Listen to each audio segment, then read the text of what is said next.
En la clase de hoy vamos a ver el tema de cómo usar redes neuronales convolucionales para hacer procesamiento del lenguaje natural.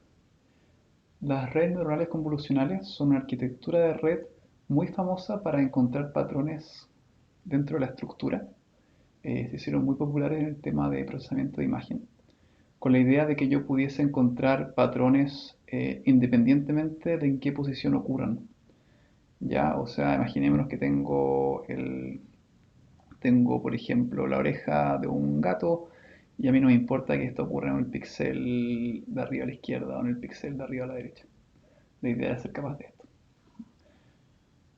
Las redes neuronales convolucionales son una de las arquitecturas más sofisticadas que uno puede usar con redes neuronales para procesar datos complejos como lenguaje en este caso.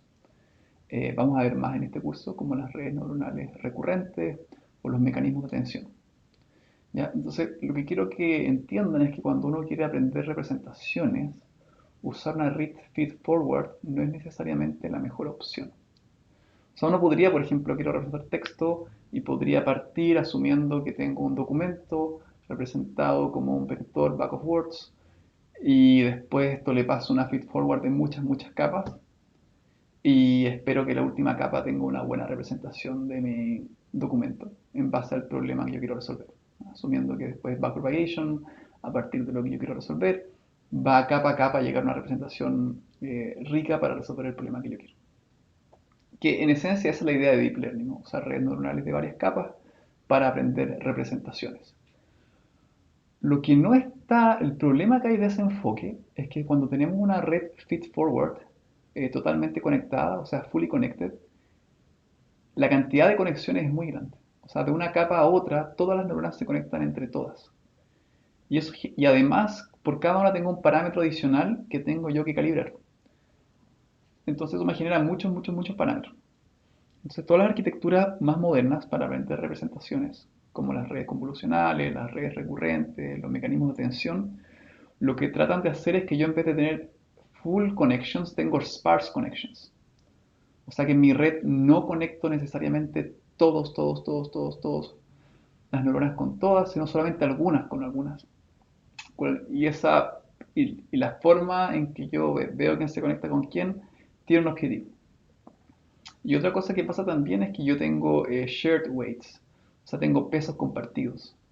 O sea, puede que en distintos espacios de mi red esté el mismo parámetro, el mismo valor, o sea, el mismo W, aparezca varias veces. ¿Ya?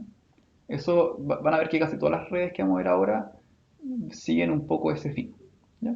Entonces, para conceptualizar, tenemos que las redes convolucionales se hicieron muy populares en el procesamiento de imágenes, principalmente para encontrar objetos eh, como un gato, como una bicicleta, independiente de su posición en la imagen. O sea, imagínense que yo quiero representar features a partir de una imagen y tengo un gato, tengo una bicicleta, quiero que no me importe si el gato está en un extremo u otro de la imagen. Entonces la idea es encontrar predictores locales en la estructura. Pensemos que siempre mi input para usar estas redes neuronales profundas, espero que tenga una estructura. En el lenguaje hemos hablado en este curso que el lenguaje tiene una estructura. La forma más simple de ver la estructura es verlo de una forma secuencial. O sea, que no es una bolsa de palabras, sino una secuencia de palabras. Entonces la idea es que yo con la red convolucional encuentre estos predictores locales que van a ser, como siempre hemos trabajado en redes neuronales, van a ser vectores, que yo pueda de alguna forma combinar para encontrar un vector único que represente la estructura completa. Y yo espero que ese vector final que yo encuentre sea el más idóneo para resolver mi problema final. Acuérdense que siempre estas estructuras complejas se introducen dentro de una red neuronal que al final va a tener una softmax o una sigmoide y va a tener una loss que me va a permitir discriminar qué es lo bueno y qué es lo malo en base a mis errores y vía backpropagation voy a aprender todo eso atrás. Entonces voy a aprender los filtros que son los que a mí más me convienen. Entonces, cuando usamos una red neuronal convolucional en el contexto de NLP, de lenguaje, la, la estructura que estamos local que está tratando de capturar van a ser enegramas. Básicamente un enegrama de palabra o carácter, depende del problema, pero imaginémonos ahora que son enegramas de caracteres. Van a tratar de capturar cuáles son estos enegramas, supongamos que son trigramas, que son más informativos para mi tarea que yo quiero resolver. Entonces imaginémonos que estamos en un problema de análisis de sentimientos, o sea, quiero una oración, ver si es positiva o negativa. Estos predictores locales van a encontrar estos enegramas que son informativos, como palabras, enegramas que involucren información de sentimiento en este caso. Not good, very good, not bad. Si fuese clasificación por tópico, por ejemplo, serían enegramas que sean súper informativos del tópico. Entonces, Jan LeCun, uno de los inventores de esta arquitectura de red neuronal, Convolutional Neural Networks, propone entonces que la idea fundamental de esto es cómo hacer de manera conjunta la extracción de características y la clasificación. Aquí eso es clave en la idea de Deep Learning, que yo pueda de alguna manera, de manera conjunta, encontrar las características que mejor representan a mi objeto y hacer la clasificación, que es la discriminación de los objetos positivos versus los negativos. Entonces, cuando nosotros hablamos de una red convolucional en el contexto de NLP, básicamente hacemos dos operadores dentro de mi red neuronal. Uno se llama la convolución y otro se llama pooling. Y ahora se los voy a explicar de manera general. Más adelante lo vamos a ilustrar con una figura y después lo vamos a ver de manera más formal, con notación matemática. Entonces, de partida necesito yo representar mi input. ¿Cómo lo voy a representar? Que va a ser una oración.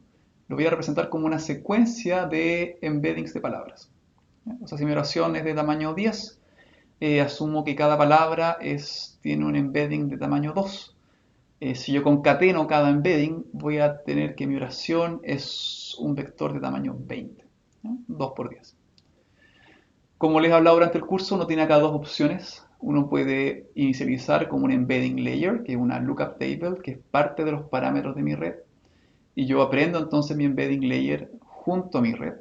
O puedo usar embeddings preentrenados usando una técnica tipo Word2Vec o Globe. Ya, una vez que tengo esto, imaginémonos que ya tenemos el input representado como una secuencia de word embeddings, o sea, como un vector bastante largo. La idea de la CNN es aplicar unas funciones que vamos a llamar filtros o kernels que yo aprendo. Ojo que acá no son cosas fijas, que no son estáticas, sino que yo aprendo, o sea, son parametrizados, que van a mapear cualquier ventana de k-palabras en un escalar. ¿Ya? O sea, ¿qué es lo que estoy diciendo? Es que yo voy a una ventana de palabras, va a ser un enegrama. Entonces imaginemos que mi oración es el perro ladra muy fuerte, y estoy hablando de bigramas. El perro es el primer bigrama, ¿no es cierto? Perro ladra es otro, ladra muy es otro, muy fuerte es otro. Cada bigrama va a ser entonces la concatenación de sus word embeddings. Y la idea es que yo le aplique a cada uno de estos una función no lineal que me lo mapee a un escalar. ¿Qué es la forma más fácil de hacer esto? Sería que la función tenga el mismo largo que la ventana y yo pueda hacer producto punto. Eso es lo más eficiente que puedo hacer. Y eso es lo que en la práctica se hace. Entonces, si yo tengo que mis embeddings son de tamaño 2, que mis ventanas son de tamaño 2, cada ventana va a ser un vector de tamaño 4, mi filtro va a ser también de tamaño 4, y yo le aplico producto punto entonces a cada ventana con su filtro, y esto me da un escalar. Y la gracia es que yo le aplico el mismo filtro a todas las ventanas. Ojo que lo voy a explicar con mejor detalle más adelante. Pero esa es la idea, le aplico el mismo filtro a todas las ventanas, entonces saco al final un número, un escalar por cada ventana. Y yo estoy esperando que de alguna forma esos números van a capturar mejor la información que es útil para mi tarea. ¿Bien? Si yo aplico más de un filtro por ventana, aplico L filtros, por ejemplo, por cada ventana, en vez de sacar un escalar, voy a sacar un vector de tamaño L. ¿Ya? Y eso me interesa más para mí. O sea, y esperando entonces ahora que la información relevante de cada enigrama se distribuya entre todas las dimensiones de mi vector. Y yo espero que estos filtros capturen entonces información relevante de las palabras en cada ventana. Y esos filtros representan la capa de convolución de mi red.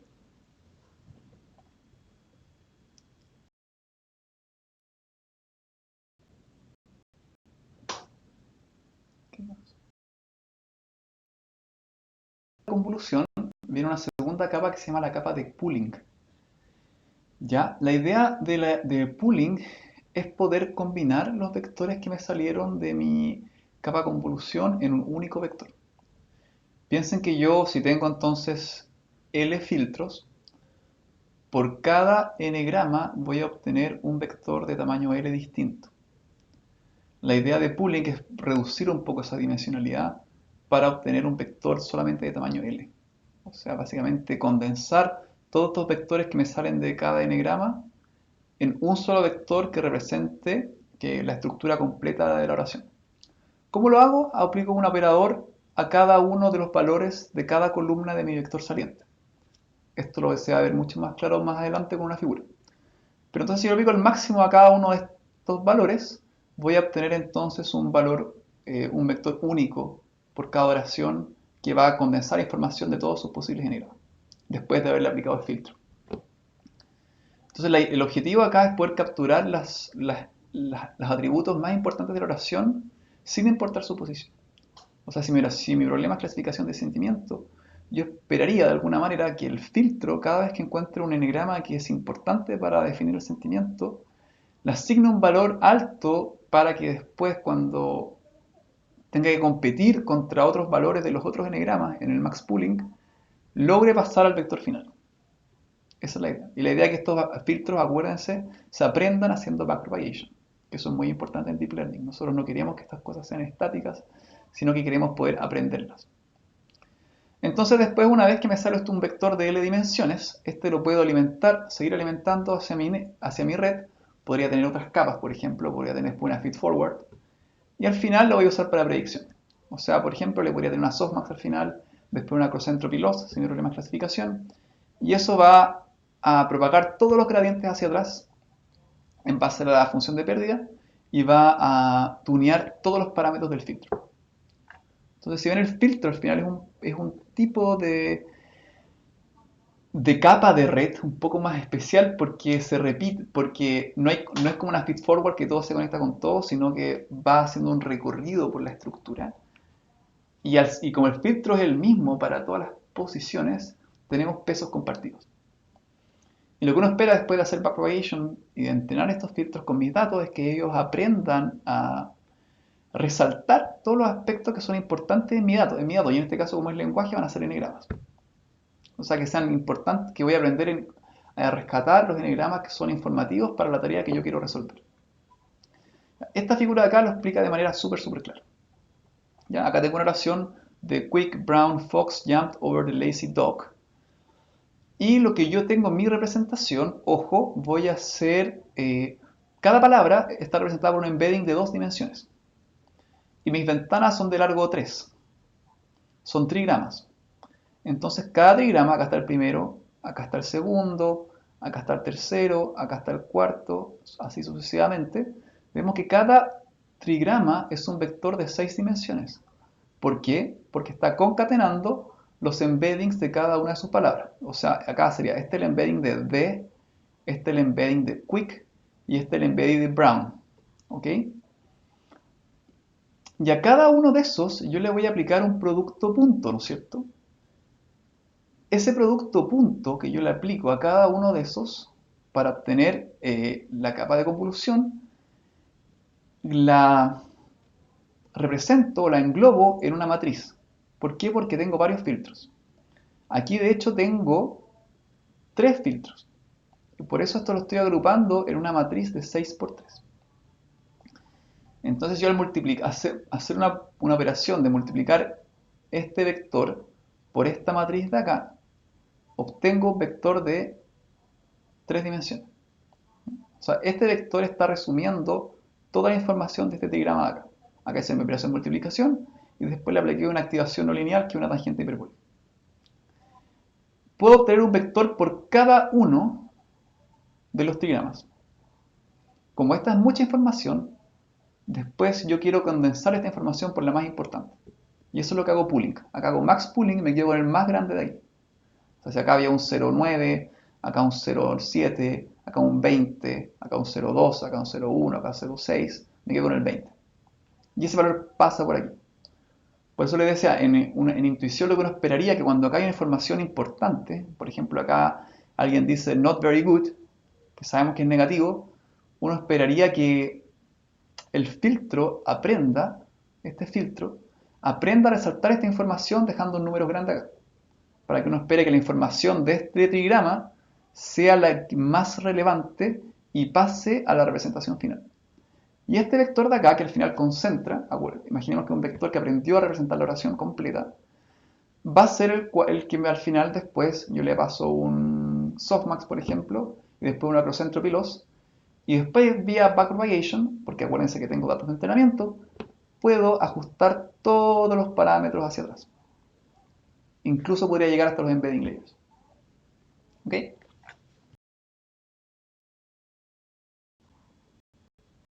Ya, entonces ahora vamos a tratar de formalizar un poco mejor lo que es el operador convolución con notación matemática.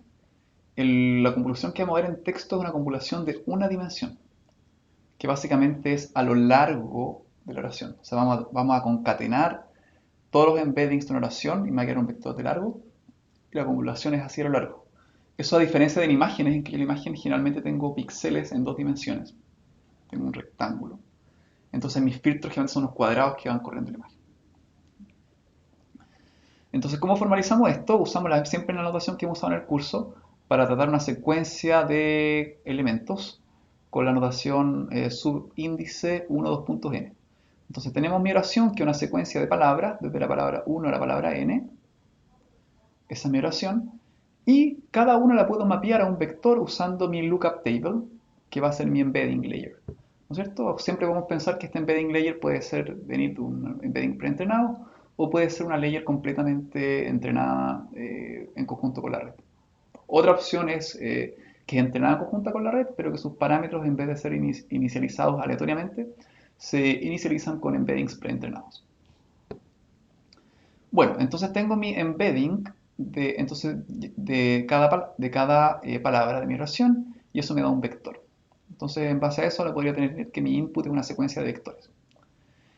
Entonces, una convolución de una dimensión tiene que tener un tamaño, que va a ser el tamaño de la ventana o la dimensionalidad del n-gramo. Ya lo definimos de tamaño k. Entonces, imaginemos que k igual 3, significa que estamos trabajando con trigramas como en el ejemplo anterior. Y vamos a mover entonces una ventana deslizante de tamaño k a lo largo de la oración y vamos a aplicar el mismo filtro, ojo con esto, es el mismo filtro, a cada ventana de la oración. ¿De acuerdo? O sea, básicamente lo que vimos aquí. ¿Cierto? Estamos aplicando el mismo filtro a esta ventana, a esta ventana, a esta ventana, a esta ventana, a esta ventana, a esta ventana, a esta ventana. ¿Qué es un filtro matemáticamente? Es básicamente un producto punto, un dot product, que tiene un vector de pesos, U, que va a ser un parámetro de la red que hay que aprender, que después yo le paso una activación no lineal, que es lo que vimos acá. Multiplico, hice un producto punto y después le hice una tangente hiperbólica. Ya, entonces, ¿cómo definimos esto un poco más formal? El input. Defino entonces este operador más con un círculo al medio como el operador concatenación de vectores. Entonces tengo desde la palabra i hasta la i más k menos 1, que básicamente es un trigrama, k es 3, como la concatenación de los vectores w sub i hasta w sub i más k menos 1. ¿Cierto?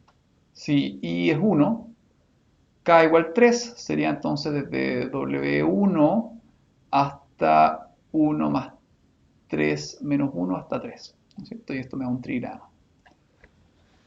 Y ese es el input que yo le paso a mi convolución. Entonces mi x sub i básicamente es la concatenación de esta secuencia de word embeddings, este vector concatenado, que va a ser un vector entonces de k por d embedding, ¿no es cierto? K es el tamaño del enegrama y de la dimensión del embedding. En el ejemplo anterior k era 3 y d embedding era 2, ¿cierto? Por eso me salía esto de acá, ¿cierto? Estaba concatenando acá cada uno de los embeddings. Y después, acuérdense que U es este vector de acá, que es el filtro, que bajo otro parámetro del modelo. Yo le aplico un producto punto a estas dos cosas. Y después le aplico una activación no lineal y eso me da un P sub i, que básicamente es la salida de mi filtro, que es un escalar. ¿Ya? Que es, básicamente, si nos imaginamos que esto fuese solamente, que W fuese un solo vector y no una matriz, sería el aplicar el producto punto a esto y después aplicarle una escala, una función de activación y eso me da un numerito acá. Pero lo que yo hago, es que yo, como trato de capturar más información, yo espero que, la idea es que un filtro por sí solo no va a ser capaz de capturar toda la información útil o importante del enigrama, es que yo tenga varios filtros. El filtro U sub 1, el U sub 2, hasta el U sub L. Cada uno va a ser un vector. Y esto yo lo puedo meter en una matriz U. Y después le puedo agregar un bias vector, que básicamente es el clásico bias que yo uso en todas mis redes neuronales. Y entonces mi filtro ahora es esta matriz de acá, con un bias. Y la salida entonces va a ser otro vector, que va a ser del largo del tamaño de mi filtro, de cuántos filtros tengo. Entonces, cada vector P sub i va a ser una colección de valores L que representa o resume la información de la ventana. Idealmente, nosotros nos gustaría que cada dimensión capture información, distinto tipo de información, se concentre tal vez en distinto tipo de información distinta del input.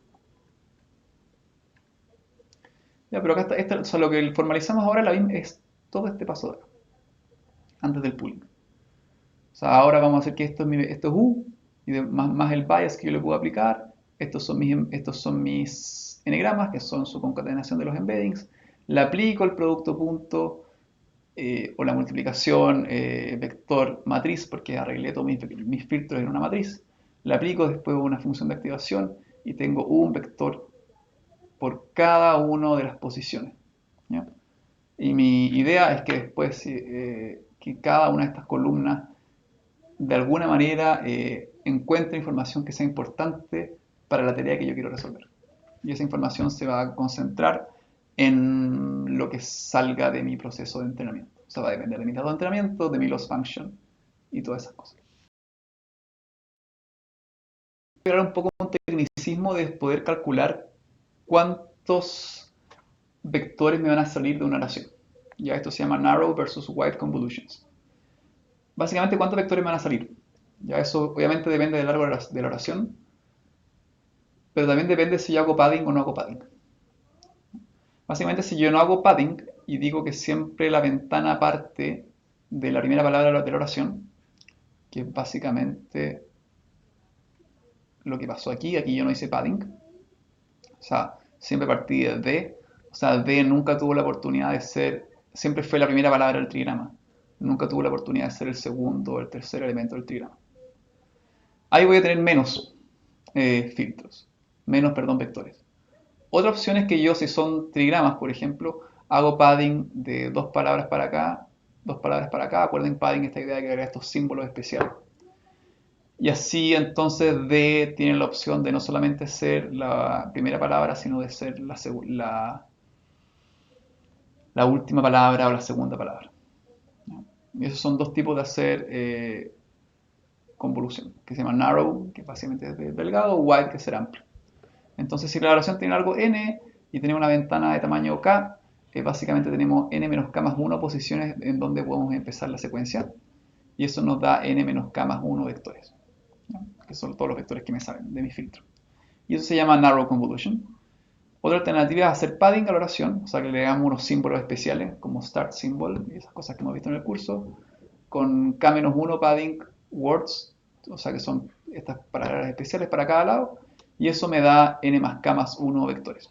¿Ya? Y eso se llama wide convolution. Y uno cuando diseña un modelo puede hacer experimentos y prueba con narrow convolution o wide convolution.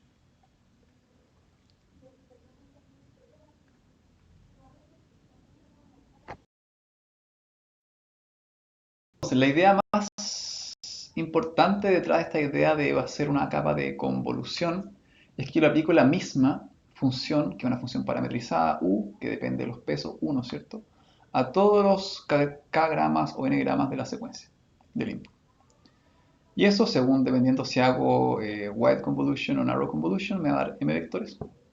Pero cada vector va a representar un n-grama de la secuencia distinto. Esta representación que me sale, o sea, cada vector va a ser sensible a las palabras que hay y el orden que hay en cada k-grama. O sea, a mí sí me importa qué palabras tengo, porque depende de su embedding. Y también importa el orden que tengo dentro del n-grama, porque eso me influye en el filtro que yo hago. Pero es invariante la translación, que eso es en imágenes es muy importante que no me importe en qué parte de la imagen me aparece, por ejemplo, una nariz de conejo. En el lenguaje es bastante delicado el tema, pero se usa igual. Pero básicamente es un poco, de cierta manera, este enfoque igual es una bolsa de enegrama. Porque si yo desordeno los enegramas de una oración, voy a aplicar igual los mismos filtros y los vectores que me salen van a ser independientes en lugar en que eso ocurra.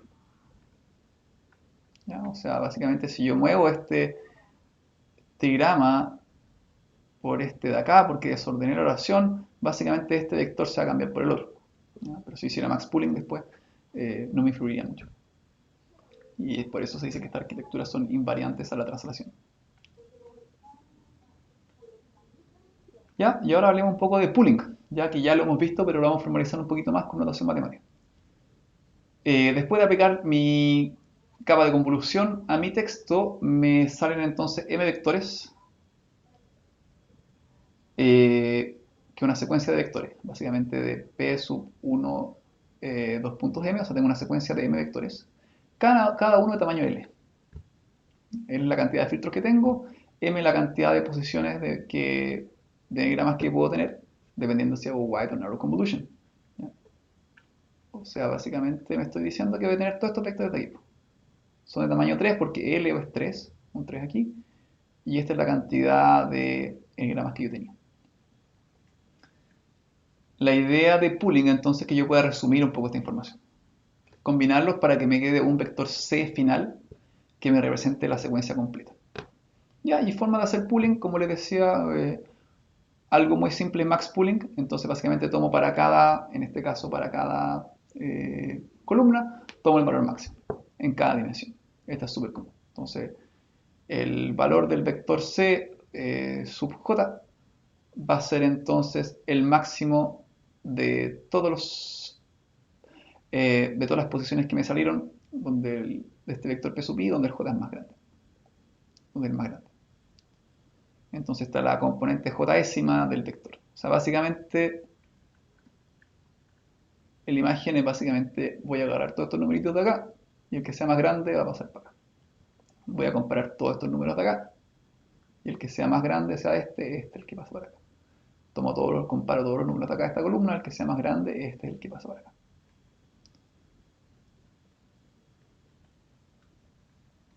¿Ya? Eso es pooling. Y otra cosa que podemos hacer es average pooling, que hago un promedio. Entonces, en vez de sumar a tomar el máximo, los promedio todos. ¿Ya? La idea final es que después me sale un vector C, que va a ser el vector que resume toda la secuencia. Y yo espero que este vector de alguna manera pueda capturar toda la esencia de la información que es importante en la secuencia de entrada. Obviamente lo que me va a quedar en este vector va a ser dependiente de la tarea. Porque el filtro, al igual que todos los parámetros de la red, se aprenden usando backpropagation y dependen de mi función de error, de mi loss. Entonces, si estamos haciendo clasificación por sentimiento, básicamente este vector C va a tratar de resumir toda la información que yo encontré en sus enegramas que me dicen si el documento es positivo o negativo. Si es clasificación de tópico, yo voy a, de cierta manera, buscar que los enegramas informativos, o sea, si esto es farándula, que me hablen de un actor, si es política, que me hablen de un político, que esos enegramas son los que logren dominar el vector C que me resulta al final. Este vector C, durante el proceso de entrenamiento, va a ser alimentado a otras capas de una red. O sea, siempre imagínense que todas estas redes complejas que veamos son componentes de redes de otras redes y que al final siempre se entrenan usando backpropagation. O sea, la idea es que yo como tengo este formalismo del computational graph, yo siempre puedo meter estas redes dentro de otras redes, mientras conecte bien los inputs con los outputs, tener después una softmax, por ejemplo, si es clasificación, tener un cross entropy loss y propagar los errores hacia atrás y hacer actualización de parámetros usando stochastic gradient descent. Entonces el proceso entonces después calcular la loss con respecto a mi tarea de predicción en base a mis datos de entrenamiento y propagar los errores entonces todo hacia atrás usando backpropagation a través de pooling, convolución e incluso las embedding layers. Entonces voy a tunear mi matriz de convolución, el bias vector de la convolución, e incluso la matriz de embeddings, el lookup table. Obviamente esto va a depender si yo las quiero dejar que cambien o no cambien, como que les he dicho varias veces en el curso. Uno puede inicializar esto con Word2Vec y no querer que cambie, por ejemplo. Después de este vector C, entonces, lo que va a tratar de hacer es que un resultado de haber aplicado convolución y pooling va a codificar toda la información relevante de la tarea que yo quiero resolver. Un par de aplicaciones de usar redes convolucionales para NLP. Como se han imaginado, muchos de los ejemplos que yo doy son con análisis de sentimientos en redes sociales, así que aquí va uno. ¿Ya? Es que este es uno de los primeros trabajos que vi en que apliquen redes convolucionales para análisis de sentimiento en Twitter. Entonces, básicamente ese era el problema, cómo tener una red convolucional para clasificar tweets por sentimiento, positivo, negativo, neutral. Entonces lo que hacen es básicamente la misma arquitectura que hablamos hace un ratito.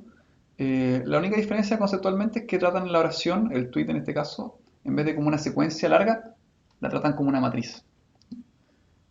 Básicamente, ¿cuál es la idea? Entonces, en vez de que yo hacíamos todo que yo alargué este vector largo concatenando los word embeddings, en vez de eso yo los posiciono como una matriz.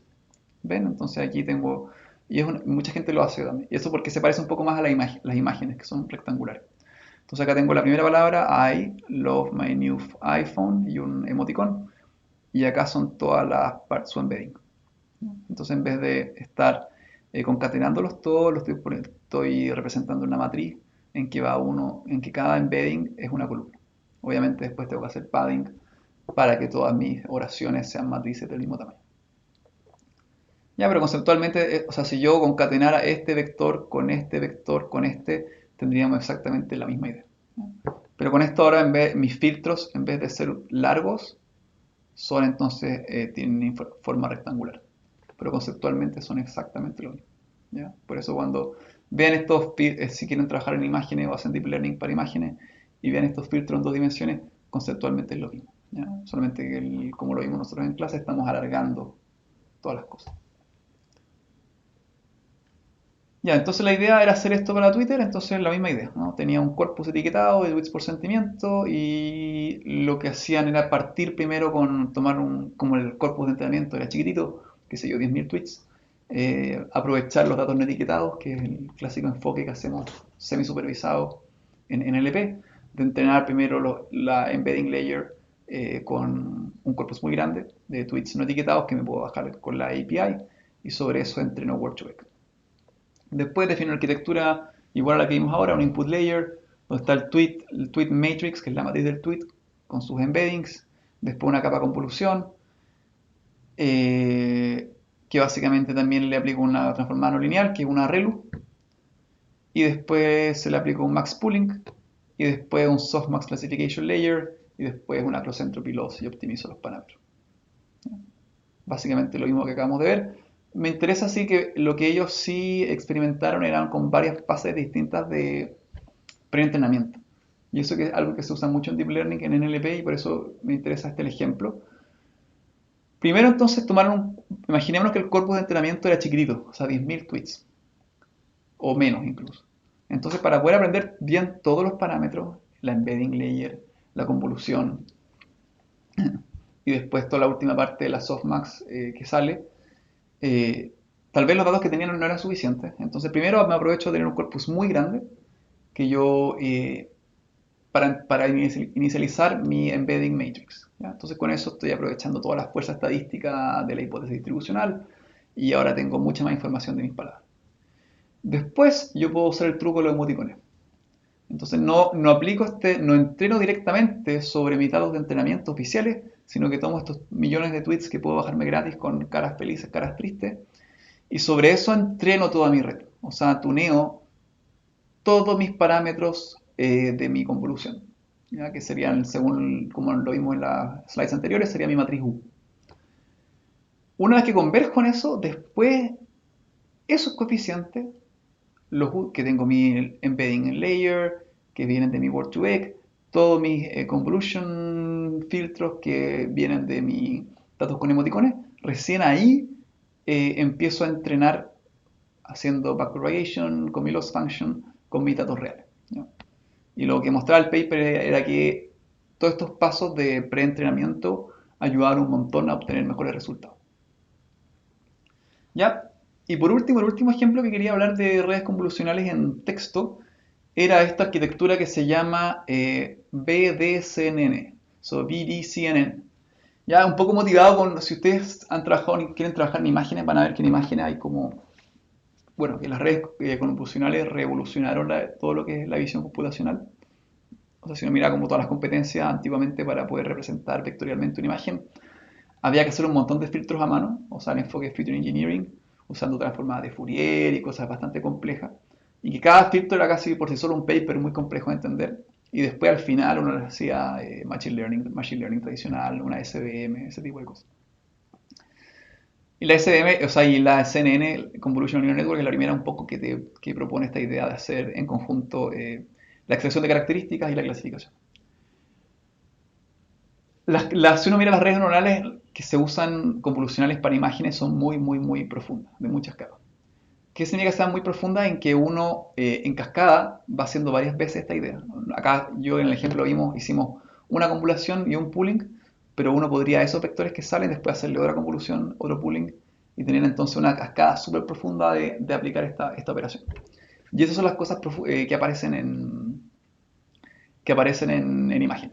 En imagen uno puede ver que cada filtro uno los puede visualizar también y puede ver que van aprendiendo cosas como los contornos.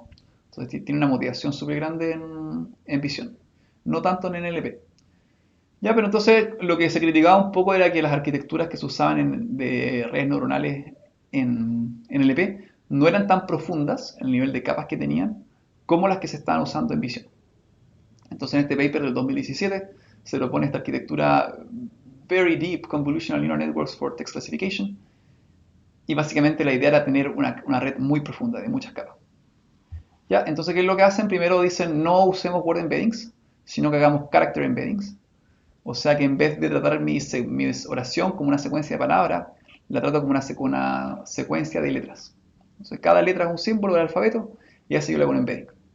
Entonces uno se puede imaginar que los caracteres son la representación atómica más pequeña del texto. Y lo que ellos vieron en su experimento es que si yo tenía esta representación, entre más profundo yo llegaba, incluso tenían hasta 29 capas de convolución, eh, para esa época, ya se han visto que en el EP siempre el estado del arte se está moviendo, pero para el 2017 movieron el estado del arte en muchas tareas de clasificación de texto. ¿Ya? No solamente no tareas más complejas como traducción, pero en text classification, este tipo de arquitectura mostraron avances importantes. Y lo interesante era que estaban trabajando con caracteres, o sea que saltarse el embedding layer conceptualmente es súper profundo. Es como de verdad cuánta estructura del lenguaje necesitamos, ¿no? Donde más se notaron mejoras fue en datasets más grandes. O sea, lo que se decía era que para que esto funcionase se necesitaban datasets más grandes. Estos fueron los primeros trabajos donde se vieron las ventajas de usar redes neurales bien profundas para procesamiento del lenguaje natural. Ya, acá hay una imagen del paper, lo pueden mirar, de que parto entonces con mis caracteres, con un lookup table, y voy haciendo varias convoluciones, pooling, convoluciones, pooling, convoluciones, pooling, ¿no? Y después tengo mi relu, y después tengo una softmax que me permite hacer clasificación. ¿Ya? Eso, con esto se termina la clase de redes neuronales convolucionales. Es un tema muy complejo, o sea, acá para NLP lo simplificamos bastante. Hay hartas cosas como el stride, por ejemplo, que es como se mueve un filtro de un filtro a otro, si se pega un salto o no. todo el tema de los canales, que básicamente yo puedo tener varios inputs. Eso puede pasar en imágenes, que tengo que puedo ver la imagen como un histograma de color y tengo frecuencias por distintos colores, RGB. Entonces tengo varios inputs. Yo he visto cosas en el LP que uno podría representar, por ejemplo, el texto con varios canales, con varios embeddings, ¿no? O sea, por ejemplo, una opción es verlo como una secuencia de embeddings entrenados con Glove, otro una secuencia de embeddings entrenados con Word2Vec. O, por ejemplo, tener varias visiones, una tener la secuencia de palabras y otra la secuencia de part of speech tags. Pero son cosas más avanzadas. Yo creo que con esto estamos con redes convolucionales, así que la próxima clase vamos a seguir con redes recurrentes. Eso, nos vemos.